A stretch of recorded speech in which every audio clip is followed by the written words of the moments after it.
जय हिंद दोस्तों, हम आपके सामने फिर हाज़िर हैं। ठीक है, जैसे कि आपको पता है हम लगभग ये अपनी किताबें आपको मतलब जो तारक प्रकाशन द्वारा किताबें दी जाती हैं आप लोगों को, उसका सिलेबस कंप्लीट कराने की कोशिश कर रहे हैं और साथ ही एक बार थॉरो कराने की कोशिश कर रहे हैं ताकि आपको विषयों से थोड़ा सा संबंध स्थापित हो जाए कि आप आराम से उनको फैमिलियर फील कर सकें। ठीक है, तो इसी में हमने शुरुआत की थी कृषि एवं कृषि सांख्यिकी से। ये हमारा पूरा हो गया है, जिसमें हमने बताया था एग्रीकल्चर के बारे में। कृषि सांख्यिकी मतलब हम बताने वाले हैं आपको, इसमें लगभग सब बता दिया है। मेन सिर्फ टीआरएस बचा है और आपका फसल कटाई बचा है, तो वो हम बता देंगे, है ना। वो थोड़ा सा खिंचता चला जा रहा है, बता देते हैं। लेकिन फिर हमने बताया था तरतीब एवं कागजात के बारे में, जिसमें हमने विभिन्न चिट्ठा, खसरा, 8 बातें, मिलान, जिन्सवार, ये सब बताया था।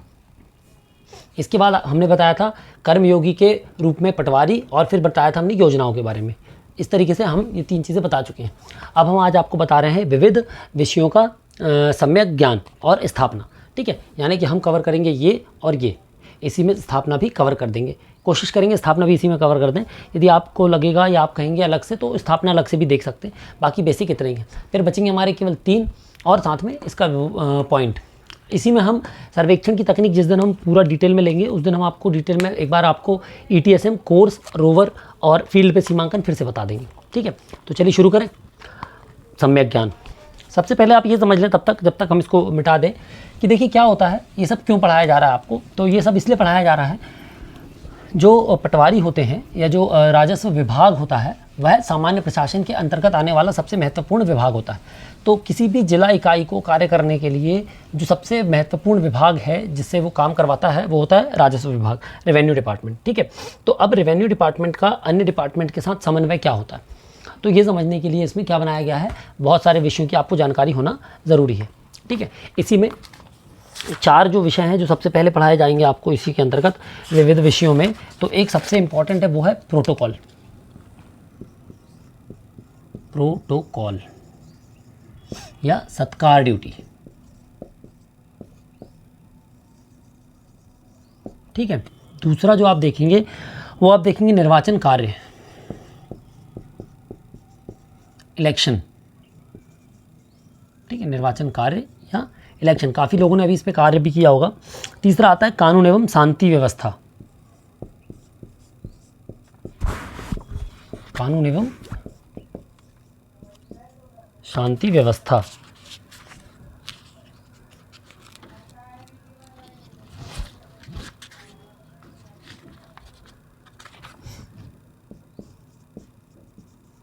फिर आता है आपका आपदा प्रबंधन। क्या आता है, आपदा प्रबंधन। ठीक है, ये मुख्य आपके जो 4 कार्य हैं, या ये 4 जो हैं वो महत्वपूर्ण विषय हैं जो आपको पता होने चाहिए। अब इसमें हम सबसे पहले शुरुआत करते हैं प्रोटोकॉल या सत्कार ड्यूटी से। तो आप एक चीज़ समझिए, सत्कार का मतलब, जैसे आपको उसका अर्थ पता होगा हिंदी में, सत्कार का मतलब होता है अतिथि सत्कार। तो जो आपका जिला अतिथि होगा, जो कि जिला अतिथि कौन हो सकता है, जो भी आपके शासकीय अतिथि होते हैं, समय समय पर जो आपके ज़िले में आते हैं, उनका सत्कार करना। ठीक है, इन्हीं को VIP जो होते हैं, VIP या फिर राज्य अतिथि के रूप में कहा जाता है। राज्य अतिथि मतलब स्टेट गेस्ट या फिर VIP गेस्ट्स, इनका सत्कार करना, इनकी ड्यूटी करना, इनका आवागमन सुगम रखना, इनका जो यदि ये कोई व्यक्ति आपके यहाँ आ रहा है किसी विशेष परिस्थिति से, या ट्रैवल करते हुए आपके ज़िले में ठहर रहा है, तो ये पटवारी की ड्यूटी होती है, राजस्व की ड्यूटी होती है कि वह उनकी यात्रा को, उनके रुकने की जो व्यवस्था है उसको इतना सुगम बनाए कि वह एक सकारात्मक सोच के साथ ही आगे जाएँ। ठीक है, तो इसलिए मध्य प्रदेश राज्य अतिथि नियम 2011 के तहत यह व्यवस्था लागू की गई है, जिसमें जिला सत्कार अधिकारी यानी कि कलेक्टर महोदय को बनाया गया है। और कलेक्टर महोदय को जिला सत्कार अधिकारी बनाने से जो कलेक्टर के प्रथम प्रतिनिधि होते हैं, है ना, वह पटवारी होते हैं, तो वह ऑटोमेटिकली इसके अंतर्गत आ जाते हैं। अब इसमें क्या है, राज्य अतिथियों की सूची दी हुई है।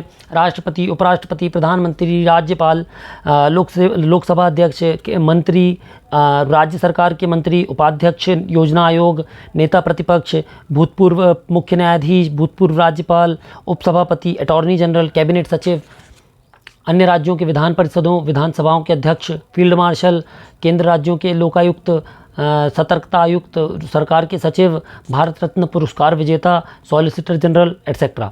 ठीक है। ऐसे ही ये तो हो गया आपकी वो राज्य अधिनियम की सूची 1/3। इसकी 1/4 में आ जाते हैं सारे वित्त आयोग के सचिव, राष्ट्रीय मानव अधिकार आयोग के सचिव, अल्पसंख्यक आयोग, अनुसूचित जाति महिला आयोग, बाल अधिकार, पिछड़ा वर्ग, उसके बाद महासचिव लोकसभा, ये बहुत सारे इसमें ये आ गए। ठीक है, तो ये सूचियों की सूची, अतिथियों की सूची। इसके साथ ही अब आ जाता है अगवानी।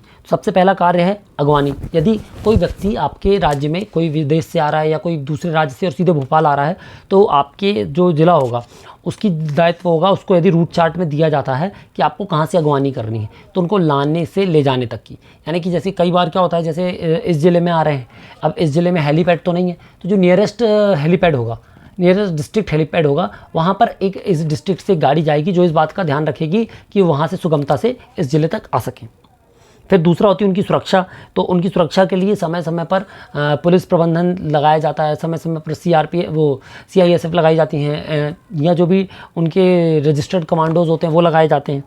फिर आवास। तो आवास के लिए साफ लिखा हुआ इसमें जो VIP गेस्ट हाउस होते हैं या जो सर्किट हाउस होते हैं, वहाँ पर व्यवस्था की जाएगी। वहाँ पर नहीं है तो फिर रेस्ट हाउस में की जाएगी, और रेस्ट हाउस नहीं है तो मिनिमम 3 सितारा होटलों में या फिर जो भी उपयुक्त सुविधाओं सहित जो निर्धारित अधिकारी हैं, निर्धारित अतिथि हैं, उनके अनुरूप होटलों में रुकने की व्यवस्था की जाएगी। और यदि कोई उनके साथ कोई अतिरिक्त व्यक्ति आ रहे हैं, अतिरिक्त गेस्ट आ रहे हैं, तो उनके रुकने के लिए भुगतान के आधार पर भी उपलब्ध कराए जाएंगे रूम। ठीक है। फिर भोजन प्रबंध। तो भोजन प्रबंध में यथासंभव क्या है, प्रबंध किया जाएगा, और सारा जो भोजन संबंधी भुगतान है वो क्या है, राज्य शासन द्वारा किया जाता है। यानी कि आपके यहाँ कोई भी मेहमान आएगा, कोई भी राज्य अतिथि होगा, कोई भी राष्ट्र अतिथि होगा, कोई भी मंत्री दल होंगे, तो उनके रुकने, रहने, खाने का पूरा भुगतान राज्य शासन के द्वारा वहन किया जाता है। परिवहन की व्यवस्था। तो परिवहन की व्यवस्था अतिथियों के अनुरूप उपलब्ध कराई जाएगी। 4 व्हीलर कराई जाएगी, या जो भी 4 व्हीलर उनको गेस्टेड होगी वो पहले से बुक करा ली जाएगी, और किसी व्यक्ति के आने के 6 घंटे से उनके जाने के 3 घंटे, अधिकतम 3 घंटे तक वो गाड़ी रखी जाएगी। फिर 3 घंटे बाद वो गाड़ी वापस भेजना होगा। फ़ोन के लिए इसमें नियम है, अधिनियम में 2011 था, तो उस समय फ़ोन की उपलब्धता के लिए था। आजकल तो टेलीफोन उपलब्ध हैं। ठीक है। और आतिथ्य पर व्यय का उल्लेख मैंने आपको बताया कि राज्य शासन द्वारा व्यय किया जाएगा। ये जिला प्रोटोकॉल अधिकारी जो हैं वो जिला कलेक्टर होंगे या संबंधित SDM होंगे। जैसे मैहर है, पचमढ़ी है, या आपका जो भी कोई सलकनपुर है, या ऐसे कोई तीर्थ स्थल हैं जो तहसील स्तर पर उपलब्ध हैं या तहसील स्तर पर स्थापित हैं, तो उनके लिए जो वहाँ के SDM होंगे वो वहाँ के सत्कार अधिकारी, अतिरिक्त सत्कार अधिकारी होंगे। सत्कार शाखा जो है वो जिला कलेक्ट्रेट में होगी। ठीक है। बजट बता दिया मैंने आपको, विदाई बता दी आपको। अवधि। तो हर किसी की 3 दिवस तक की अधिकतम अवधि 3 दिवस होगी, लेकिन राष्ट्रपति, राज्यपाल और प्रधानमंत्री के लिए जितने दिन तक वो रुकेंगे उतने दिन तक की उनकी आतिथ्य अवधि होगी। बाकी सब लगभग बता दिया है आपको। ट्रैवल एजेंसियों में 20,000 रुपये तक के हिसाब से आयकर विभाग जो है वो गाड़ियों को निर्धारित करके रख सकते हैं, टाइप कर सकते हैं। तो यही प्रोटोकॉल है। प्रोटोकॉल का सीधा सीधा मतलब आप समझिए, कोई भी अतिथि आपके यहाँ आ रहे हैं, क्या हो गया, कोई भी राज्य अतिथि आपके यहाँ आ रहे हैं, कौन सी सूची के अनुसार, सूची 1, 3 और 1, 4 के अनुसार। ये कहाँ से आती है, ये आती है मध्य प्रदेश अतिथि नियम 2011, अतिथि नियम 2011 के तहत ये आपको आती है। ठीक है। तो इस सूची के अनुसार कोई व्यक्ति आपके ज़िले में आ रहा है, तो उनकी अगवानी, उनकी सुरक्षा, उनका परिवहन, उनका आवास, उनका भोजन और उनकी विदाई, ये सारी व्यवस्था करने की जिम्मेदारी जिला सत्कार अधिकारी की होती है, जो कि काम करते हैं पटवारी। जिला सत्कार अधिकारी के प्रतिनिधित्व में पटवारी यह कार्य करता है। समझ गए होंगे अब आप। ठीक है। तो ये होता है प्रोटोकॉल ड्यूटी का पहला नियम और पहले और आखिरी नियम। यही आपको समझना है, यह आपको पता होना चाहिए। जब आप फील्ड पे जाएंगे तो थोड़ी बहुत चीज़ें इसमें से बदल जाएंगी, बाकी बेसिक इतना ही रहता है। ये हो गया, हमने प्रोटोकॉल देख लिया। दूसरा हम इस पे आते हैं निर्वाचन कार्य। ठीक है। निर्वाचन कार्य, तो इसमें ज़्यादा कुछ बताने की ज़रूरत नहीं है, क्योंकि ये फील्ड का कार्य है। जब आप जाएंगे आप खुद देखेंगे। फिर भी इसमें बता देते हैं, प्रारूप 6, 7, 8 होते हैं और 8A होता है। ठीक है। तो 6 होता है नाम जोड़ने के लिए, 7 होता है नाम हटाने के लिए, नाम जोड़ने, नाम हटाने और नाम सुधारने के लिए। ठीक है, 8 में क्या होता है? नाम सुधारना, संशोधन। और 8A होता है उसी विधानसभा में कोई परिवर्तन करना, स्थान परिवर्तन करना। ये स्थान परिवर्तन के लिए, नाम संशोधन के लिए। तो पटवारियों का पहला काम होता है, यदि ड्यूटी लगती है उनकी, तो सबसे पहले इन फॉर्म की फीडिंग करना। ठीक है, इन फॉर्म की फीडिंग करना। इन फीडिंग करने के बाद उनको फिर समय पर चुनाव के टाइम पे क्या बनवाया जाता है? उनसे रूट चार्ट बनाया जाता है। रूट चार्ट के बाद उनको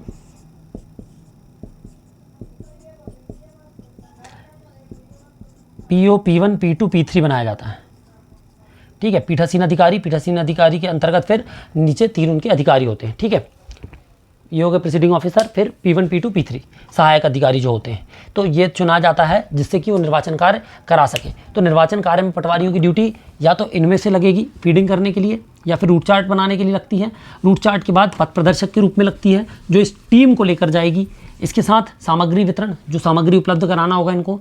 काउंटर लगते हैं, स्ट्रॉन्ग रूम में ड्यूटी लगती है, मशीन की कमीशनिंग में ड्यूटी लगती है। तो ये सब काफ़ी लोग कर चुके हैं, तो इसमें अलग से कुछ बताने की ज़रूरत नहीं। बेसिक काम केवल इतना ही है। रूट चार्ट हो गया। ठीक है, रूट चार्ट के बाद मशीन कमीशनिंग। ठीक है, मशीन कमीशनिंग के बाद सामग्री वितरण वापसी, वितरण और वापसी, फिर पथ प्रदर्शक, फिर P1, P2, P3 और कहाँ पर ड्यूटी लग जाती है पटवारियों जी की? मतगणना में, आखिरी में मतगणना में। ठीक है, इतनी ड्यूटी पटवारी की लगती है ज़्यादातर, या इतनी ड्यूटी निर्वाचन कार्य के अंतर्गत होती है। और इन्हीं की समय समय पर क्या दी जाती है? ट्रेनिंग देकर इन कार्यों को संपादित किया जाता है। तो ये आपका मुख्य निर्वाचन कार्य होते हैं। इसके बाद हम आते हैं अगले पे, कानून एवं शांति व्यवस्था। तो देखिए, जैसे कि हमने आपको बताया, पटवारी का मतलब होता है आपका रेवेन्यू का कर्मचारी। तो पटवारी जो रेवेन्यू का कर्मचारी है वो जनरल एडमिनिस्ट्रेशन के अंदर भी आया। तो जब समय समय पर कलेक्टर महोदय द्वारा कोई कार्य किया जाता है, कोई ऊपर से कोई योजनाएं आती हैं, तो उनको क्रियान्वयन लगाने के लिए, उनको पालन कराने के लिए पटवारी जो है वो कौन सा कार्य भी देखते हैं? कानून एवं शांति व्यवस्था।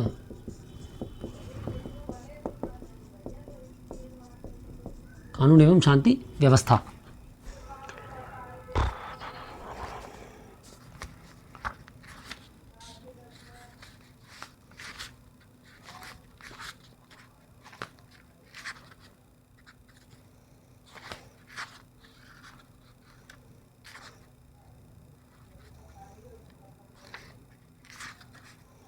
ठीक है, तो अब इस समय देखिए सबसे इंपॉर्टेंट क्या है इसमें, आपकी कहाँ कहाँ क्या क्या ड्यूटी लगती है।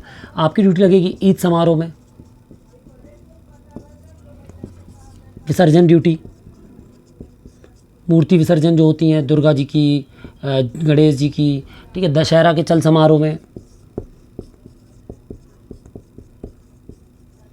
फिर किसी जयंती में, जयंती का कोई चल समारोह जा रहा है तो फिर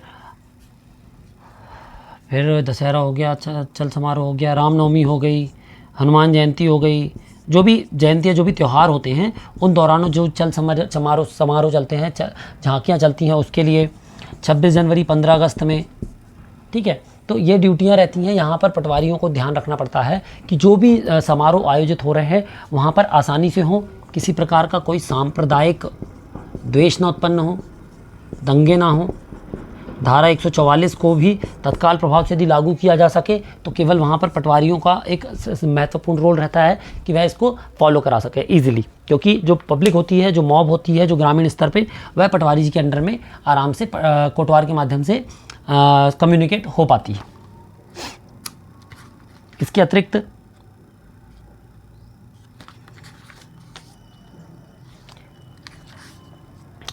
यदि कोई अप्रिय घटना घटती है तो प्रथम दृष्टया पंचनामा बनाने का काम, प्रथम दृष्टया मजिस्ट्रियल जांच में सहयोग। ठीक है, तो यह बेसिक कार्य पटवारी द्वारा किए जाते हैं, या पटवारी द्वारा मॉनिटर किए जाते हैं, या पालन किए जाते हैं, संपादन किए जाते हैं। ठीक है, यह आपने देखी 3 काम। प्रोटोकॉल समझ गए आप, किसी का अतिथि सत्कार, इसके बाद आप निर्वाचन समझ गए, चुनाव करवाना। चुनाव कौन कौन से होते हैं? तो चुनाव होता है लोकसभा, विधानसभा, नगर निगम, पंचायत चुनाव, है ना। अब आता है चौथा, आपदा प्रबंधन, जो हमने बताया आपको। चौथा क्या है? आपदा प्रबंधन, डिज़ास्टर मैनेजमेंट। इसमें क्या होता है? मान लीजिए बाढ़ आ गई, किसने नरवाई जला दिया, सूखा पड़ गया, ठीक है, बिजली गिर गई,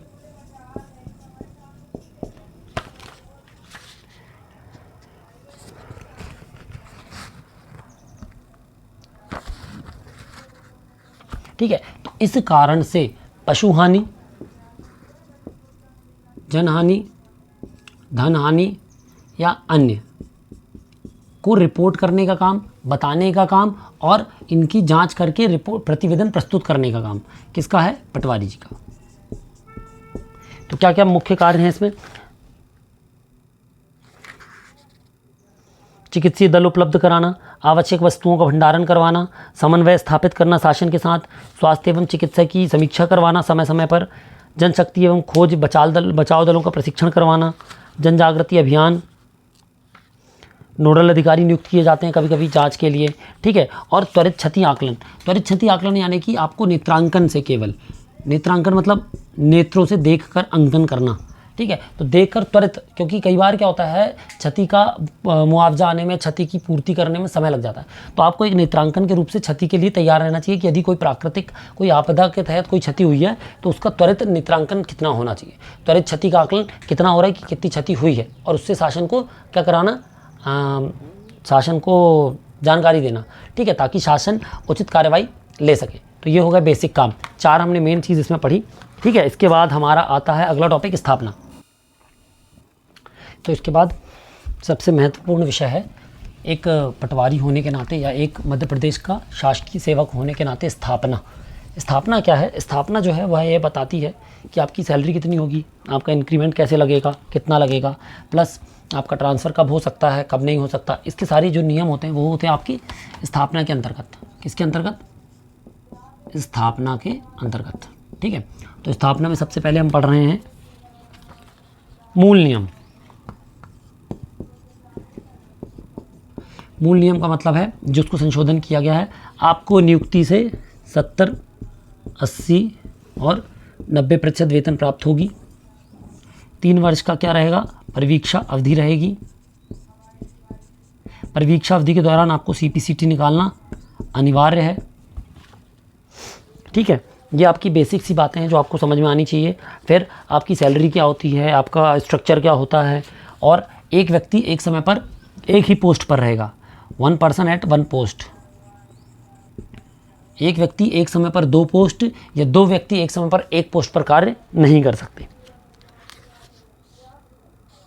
फिर सेवा पुस्तिका। देखिए, जो एक शासकीय कर्मचारी है, क्या है? शासकीय कर्मचारी, गवर्नमेंट सर्वेंट है।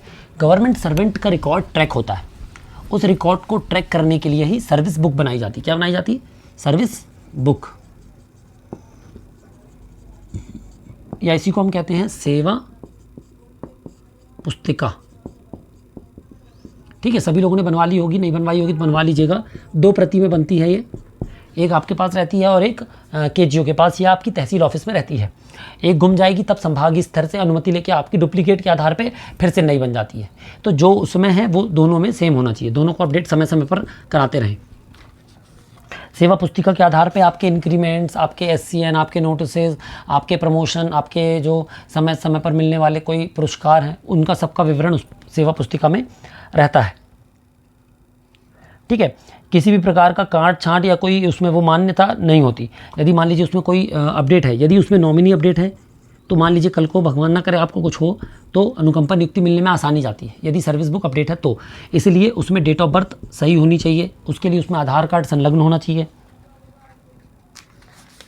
और इसी में आपकी सर्विस बुक में ही पे स्केल का विवरण स्पष्ट रहता है, या सैलरी का स्ट्रक्चर विवरण डिटेल्ड में उपलब्ध होता है, ठीक है। फिर इसी में लिखा रहता है कि आपकी इंक्रीमेंट कितने लग चुके हैं और अगला कब लगेगा, नेक्स्ट कब लगेगा। वेतन वृद्धि होती क्या है, इंक्रीमेंट जो होती है साल में 2 साइकिलों में, कब, जनवरी और जुलाई में शासन द्वारा लगाई जाती है।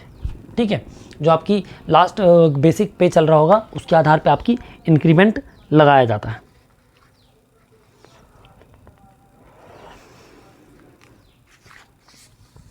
पे प्रोटेक्शन एक्ट क्या है, इसी के तहत जो अंतिम वेतन आपको मिल रहा होगा, आप जब कोई वेतन चेंज करते हैं, कोई शासन चेंज करते हैं, कोई विभाग चेंज करते हैं, लेकिन मध्य प्रदेश शासन के अंतर्गत ही यदि आप कर्मचारी हैं तो जो आपका लास्ट पे मिल रहा होगा आपको वो उतना ही रहेगा। मिनिमम आपका न्यू जॉब में आप जा रहे हैं तो ये मिनिमम इतना ही रहेगा, इसके ऊपर ही आपकी सैलरी आएगी, इसके नीचे सैलरी नहीं जा सकती। पे प्रोटेक्शन एक्ट। ठीक है, फिर आता है आपका समयमान वेतनमान। तो समयमान वेतनमान कहता है 10 वर्ष की अवधि पूर्ण होने पर नेक्स्ट जो आपकी पोस्ट होगी, नेक्स्ट जो डेजिग्नेशन होगा उसका पे ग्रेड मिलता है। जैसे अभी आपको 2100 मिल रहा है और अगला आपका जो RI है वो 2800 है, तो नियमतः आपको क्या मिलना चाहिए, 2800 मिलना चाहिए। ठीक है, ग्रेड पे। हालांकि वो डाइंग कैडर है इसलिए जो आपको नेक्स्ट अभी 2400 मिल रहा है, लेकिन 2400 भी नहीं मिलना चाहिए, उसके ऊपर ही मिलना चाहिए। ठीक है, तो ये आपने देखा मूल वेतन अधिनियम। ठीक है, मूल वेतन अधिनियम के बाद हम आते हैं अगले पे, वेतन के अतिरिक्त भत्ते। वेतन के अतिरिक्त भत्ते।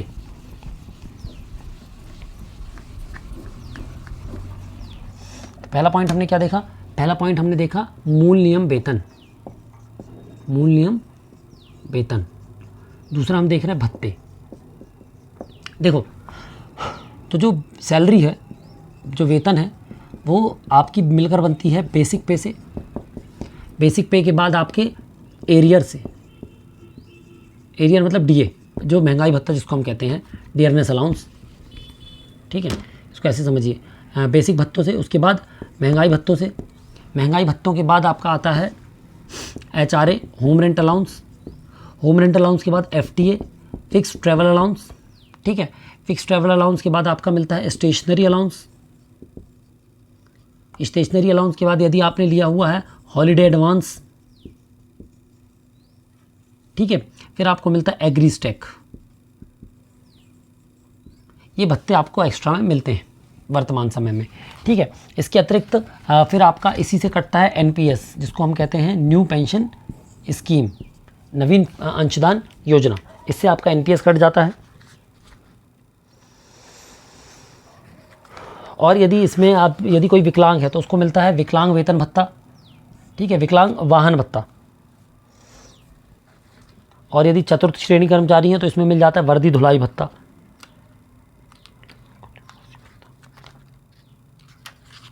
अगले पे आते हैं हम, अगला है अवकाश। अवकाश के विषय में हम डिटेल में बता चुके हैं, है ना, डिटेल में हमारा वीडियो लास्ट डला हुआ है जिसमें हमने क्या बताया था, मध्य प्रदेश अवकाश अधिनियम 1977 सॉरी, अवकाश लीव्स। ठीक है, तो CL मिलती है साल में 13 पुरुषों को और 20 महिलाओं को। EL मिलती है 30 साल में, 15-15 के हिसाब से, 15 जनवरी को 15 और 15 जुलाई को 15। ठीक है, 15-15 मिलती है 2 बार। यदि आप नए हैं, अभी आपका 1 साल पूरा नहीं हुआ है, तो आपको 2.5 छुट्टी प्रति महीने मिलेंगी। जब तक आपका जो अगली वेतन मतलब अगला साइकिल है उसके पहले तक आपका 1 साल पूरा नहीं हो जाएगा, तब तक आपको 2.5 छुट्टी प्रति महीने मिलेंगी। ठीक है, ये हो गए। फिर सिक लीव होती है। सिक लीव आपको फॉर्म नंबर 3 भर के मिलती है। जब आप फिट हो जाते हैं तो फॉर्म नंबर 4 से आप वापस ज्वाइन कर लेते हैं।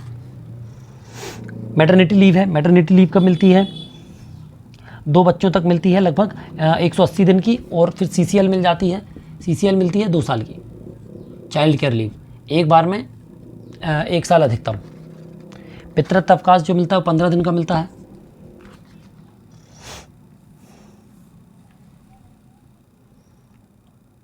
ठीक है, बाकी ऐसा कोई खास इसमें लिखा नहीं है। अर्जित हम बता चुके हैं, सब डिटेल पढ़ चुके हैं अपन।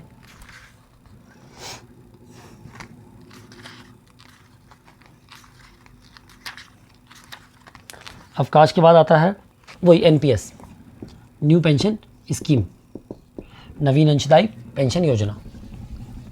ठीक है, तो उसके तहत क्या है, इसके तहत जो EPFO वो कहता है कि आप एम्प्लॉय कर्मचारी द्वारा 12.5% और एम्प्लॉयर यानी नियोक्ता द्वारा 12.5% दिया जाता है।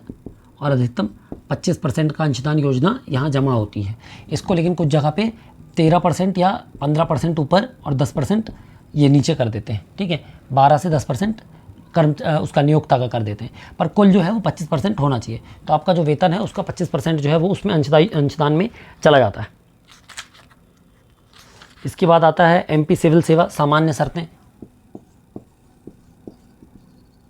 सामान्य शर्तें, सामान्य शर्तें क्या कहती हैं? ये सब मैं आपको स्थापना की इसलिए पढ़ा रहा हूँ क्योंकि आपको ये सब पता होना चाहिए। जब आप फील्ड पर जाएंगे तो ये सब चीज़ें कई बार बहुत छोटी छोटी होती हैं लेकिन बहुत महत्वपूर्ण हो जाती हैं। लोक सेवा जो है वो अपने पद के दौरान क्या गलतियां नहीं कर सकते वो डिटेल इसमें दी हुई है। जैसे भर्ती का तरीका आपका सीधी भर्ती है, अनुकंपा है और पदोन्नति है, ठीक है, इसके अलावा और कोई नहीं है। परिवीक्षा अवधि जो है वो 3 वर्ष की होगी। 3 वर्ष के अंतराल में आपको कभी भी बिना नोटिस के भी टर्मिनेट करने का अधिकारिता है, ठीक है, तो ऐसी गलती कोई भी ना करें। फिर पदक्रम सूची में आपकी जन्म तिथि के हिसाब से, आपकी ज्वाइनिंग डेट के हिसाब से आपकी ग्रेडेशन में लिस्ट सीनियरिटी जूनियरिटी की हो जाती है। ट्रांसफ़र, तो ट्रांसफ़र कैसे होंगे? ट्रांसफ़र जब शासन द्वारा नियम लागू किया जाता तब होंगे। उसका नियम है एक व्यक्ति का स्थानांतरण 3 वर्ष में एक बार ही होगा। 3 वर्ष में एक बार ही होगा। कब? जब नीति आएगी तब, ठीक है।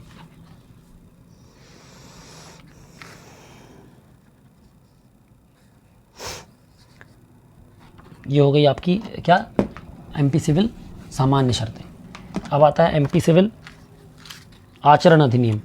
तो जो आचरण अधिनियम है ये कोड ऑफ कंडक्ट है, ठीक है। इसमें आपको सजाएं होती, जो आप कोई काम अच्छे से नहीं कर रहे हैं, आप छुट्टी बार बार छुट्टी ले रहे हैं बिना बताए, लापरवाही कर रहे हैं काम में कोई, तो इसमें आपको, या आप उसमें काम करते करते किसी और पद पर लाभ ले रहे हैं, कोई लाभकारी कार्य कर रहे हैं शासकीय उसके साथ,